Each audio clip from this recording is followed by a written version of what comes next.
Yan po mga bro, mga sis, oh, tingnan nyo po, oh, nagki-crystallize na talaga, oh. Napakaganda po ng mutyang ito na hunting po sa Puerto Galera. Bihira po talaga yan. Ayon din po sa mga gemologists, napakahaba ng panahon para po maging ganito ang isang kahoy. Tingnan nyo po, oh. Yan, million years. Na nagkinang-kinang na. Ayan, oh, nakikinang-kinang, oh. Tingnan nyo po mga gilid, mga bro, mga sis, oh. Grabe, kintaban, oh. Kristal na kristal. Ayan, oh. Ganda. Wow. Ma-miss po talaga kayo pag nakita nyo to sa personal, mga bro, mga sis, yung malapitan. Naku, napakaganda. Bihirang-bihira po mga ganito mo. Yan. Ganda, oh. Kala ko nung yung buhangin pa rin, pero hindi, kristal na kristal Ayan, na oh, po siya. nakikinang siya. Kumikinang, ayan, oh. Yan, oh. Yan dan, yan. Oo, napakaganda. ganda. Yan po. Bihira talaga to. Kaya napaka palad po namin ni Sis Lisa. Yan, may panibago na namang koleksyon.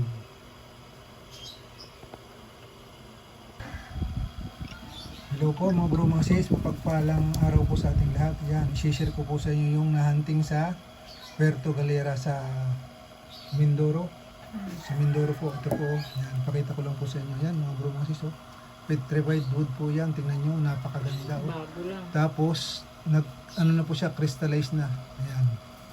Ayan po, ang ganda. Oh. Mga bro, mga sis. Oh. Kahoy na naging bato. Maganda po yan. Pang protection, pang depensa. Tapos panghalo po sa mga habak. O pwede pong tumipak dito ng maliit. Tapos gawin ding kwintas. Ayan, maganda po yan mga bro, mga sis. Ayan o. Tingnan nyo po ang itsura o. Ayan. Kahoy siya na naging bato.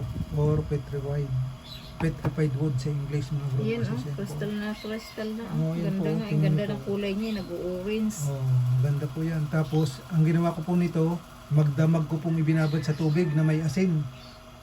Tapos binaras ko. Kasi napakadaming mga lupa-lupa. Buha-buha. Lupa naman yun ng dagat. Dagat ba yun? Ilog, yung pools sa may pools to. Lupa at saka buhangin, halo siya.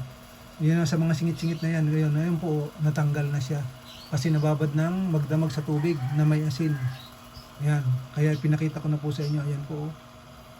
Napakaganda po doon sa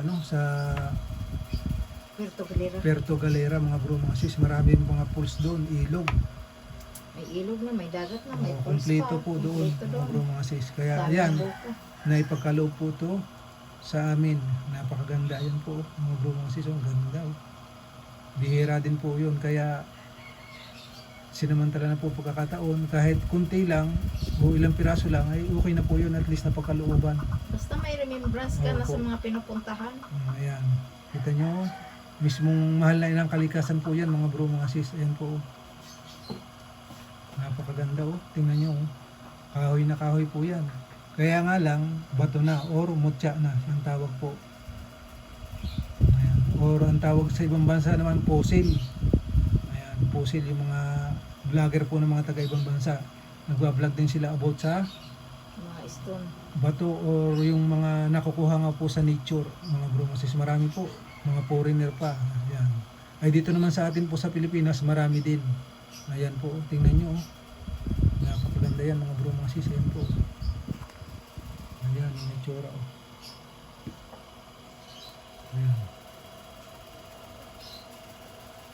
Ayan, napakaganda po niya mga bro, mga sis. Bihira po yan. Kaya salamat po sa mahalan ng kalikasan at lagi po kami napapagkalooban ni Sis Lisa. Ayan po. Ayan, mas maganda po tayo talaga po magsusubok na maghunting para pagka sigurado po na legit. Ayan, mapapagkalooban po tayo ng inang kalikasan. Magtiyaga lang po tayo. Ayan po mga bro, mga sis, hanggang dito na lang po munang muli ang aming may share at mabahagi ni Sis Lisa. Sa napadaan po pala dyan sa aming channel, paki-subscribe, like and share at pakipindot po ng notification bell para lagi po kayong update sa aming pang mga susunod na video. God bless po sa inyong lahat at salamat po sa walang sawang support niyo sa amin.